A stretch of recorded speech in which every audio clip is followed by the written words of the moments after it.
6h37, bonjour Natacha, Bonjour, merci d'être là bonjour pour nous tous. parler du climat. Effectivement, on sait que les changements climatiques sont plus que jamais au cœur des préoccupations des uns et des autres, des enjeux écologiques, économiques, sociétaux, politiques, bref. Et un séminaire scientifique de haut niveau se tient justement depuis hier au siège de l'UNESCO, c'est à Paris. Il réunit des scientifiques du monde entier, mais pas seulement. Il y a aussi ces acteurs politiques et autres qui s'intéressent au sujet. Et ils abordent ce thème de l'océan qui joue un rôle crucial. Les océans jouent un rôle crucial pour ces changements. Effectivement, l'océan même, parce que les experts parlent d'océan dans sa globalité, sans distinguer la nature même. 71% de la planète, de la surface du globe. C'est tout à fait ça. Alors l'océan, on le sait, de mieux en mieux joue un rôle vraiment crucial dans la régulation du réchauffement climatique. Les experts le savaient, mais manquaient peut-être un petit peu de preuves scientifiques pour pouvoir solliciter les acteurs politiques et économiques. C'est tout l'enjeu de ce séminaire qui se tient depuis hier au siège parisien de l'UNESCO. L'idée, c'est de partir des sciences et à partir des sciences, de se dire, voilà ce que l'on propose aux acteurs politiques et aux acteurs économiques. À vous, derrière, de faire les choses nécessaires pour préserver les océans. Alors, le point de départ de tout ça, ça a été la COP 21. Ça a été le premier temps fort au cours duquel on s'est vraiment rendu compte de l'impact des océans sur ce réchauffement climatique. Et puis, depuis, les scientifiques ont travaillé. Il y a eu bien sûr l'UNESCO, la plateforme Océan Climat, la commission océanographique intergouvernementale qui réunit 149 pays avec des scientifiques vraiment de haut vol qui ont travaillé sur ces sujets. Et aujourd'hui, on a vraiment bien avancé. Alors nous avons rencontré deux experts qui participent à ce séminaire aujourd'hui et hier à l'UNESCO. Nous leur avons demandé de nous expliquer en quoi l'océan est aussi essentiel pour préserver notre planète. Regardez.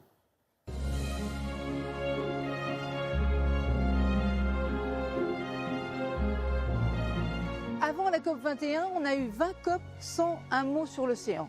COP21, l'océan apparaît et dans l'introduction est identifié comme un écosystème en plus. Donc c'est très très fort. L'océan joue un rôle crucial dans la machine climatique. Couvrant 71% de la surface du globe, il est un écosystème très complexe et très utile au maintien de la vie sur Terre. L'océan absorbe le CO2 et l'entraîne vers le fond. C'est ce qu'on appelle la pompe à carbone. 25% de la quantité de gaz carbonique est absorbée par l'océan. Et puis il y a un autre aspect, le phytoplancton par exemple, à la surface des océans, la vie est capable de transformer le CO2 en matière organique et à ce moment-là entraîne la réduction du gaz carbonique dans l'atmosphère. Grâce au phytoplancton qui crée de l'oxygène par la photosynthèse, l'océan est le principal poumon du globe. Il est ainsi le premier fournisseur d'oxygène de la planète, loin devant les forêts, ce qui le place au cœur de la machine climatique planétaire. Pourtant, aujourd'hui, il semble également lui-même victime des conséquences du réchauffement climatique. Si la température, comme c'est le cas, augmente, les glaces vont fondre et à ce moment-là, le niveau des mers va monter. Ça aura des conséquences sur nos côtes, sur des îles qui vont disparaître, donc sur des États qui peuvent disparaître entièrement. Autre conséquence négative du réchauffement climatique, c'est l'apparition de zones mortes, qui sont des zones sans oxygène à cause de la disparition du phytoplancton. Depuis 20 ans, elles sont de plus en plus nombreuses et de plus en plus étendues. En Californie, ils connaissent ça, il y a des années, où sur leur plage, ce qu'ils voient arriver, c'est des tonnes de poissons morts, des tonnes de crabes morts, et ça correspond en général à l'apparition de ce qu'on appelle des zones mortes, où il n'y a pas d'oxygène. Jusqu'à présent, on croyait que ces zones mortes découlaient de l'activité humaine, mais agricole.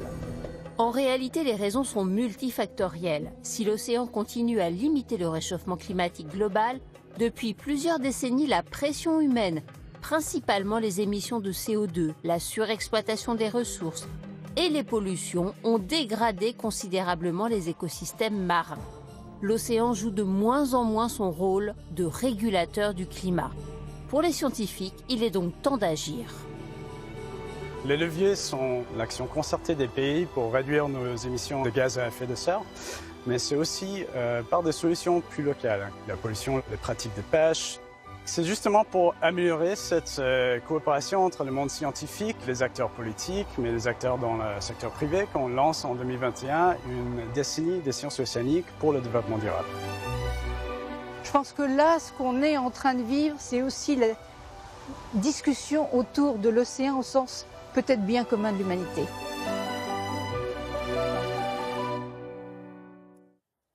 Voilà, donc très clairement, le maintien des écosystèmes marins en bonne santé, c'est indispensable à la lutte contre le réchauffement climatique. Ce sujet est d'autant plus au cœur de l'actualité que vous avez noté à partir de 2021, il y a une décennie entière où on va vraiment se mobiliser pour l'océan et pour le climat. Souhaitons-le. Et puis en ce moment même, à l'ONU, il y a des réflexions sur la haute mer, sur la gouvernance de la haute mer qui n'appartient à personne ou à tout le monde. Donc en gros, tout le monde y fait un peu n'importe quoi. L'idée, c'est de pouvoir aussi réguler ces zones des océans. Merci beaucoup.